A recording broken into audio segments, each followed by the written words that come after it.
So if the patient develops relapse after having ibrutinib and after having venetoclax plus rituximab, I think the next line of therapy in my mind is a PI3 kinase inhibitor. I doubt that you're going to get much benefit from, again, going sort of going to bendamustine rituximab or something along those lines. So I think a PI3 kinase inhibitor, duvelisib or idelalisib would be my next line of therapy. We know from some studies that you can get patients into remission with this.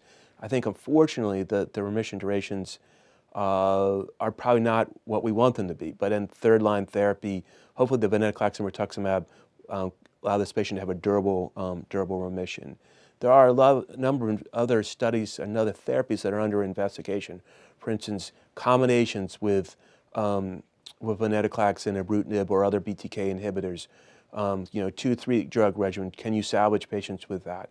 We know that there are other investigational therapies such as CAR T cells that are being investigated, and they may also be appropriate for the patient at the right age and comorbidities. The combination of ibrutinib rituximab or ibrutinib and venetoclax or venetoclax and an anti-CD20 is attractive because of sometimes we see synergy between these therapies.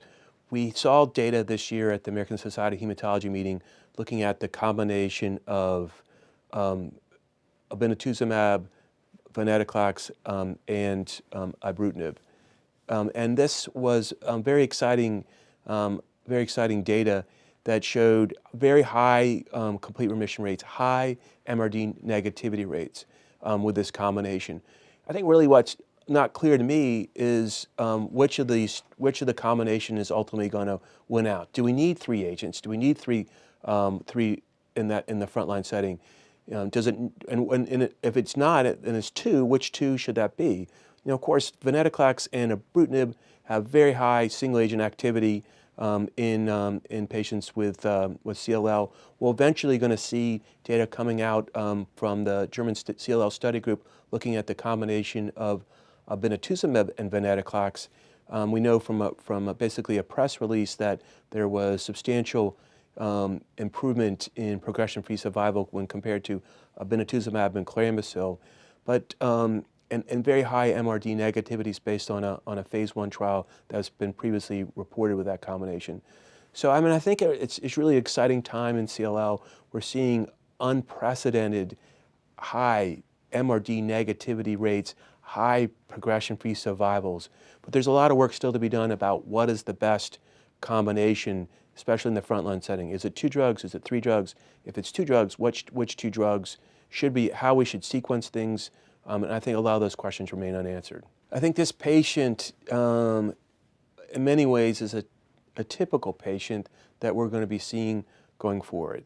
I think we know that there's a shift away from cytotoxic chemotherapy to with these more small molecule-based therapy like ibrutinib. And the logical succession is then to go on to a venetoclax-based treatment. The big question in going forward, I think, is going to be what to do with patients after they progress after venetoclax and rituximab. There are many therapies that are being investigated at this point. Today, I think the standard of care would be to use a PI3 kinase inhibitor, such as duvelisib in this patient population. But I think we need to do more. There are many different approaches that are being tested, immunotherapeutic approaches, most classically CAR T cells, but other therapies that are in investigation, such as bispecific antibodies, which are a little bit more off-the-shelf approach than putting people through a CAR T cell therapy. But that information is very immature at this time, and ultimately what's going to be the win out is hard to know.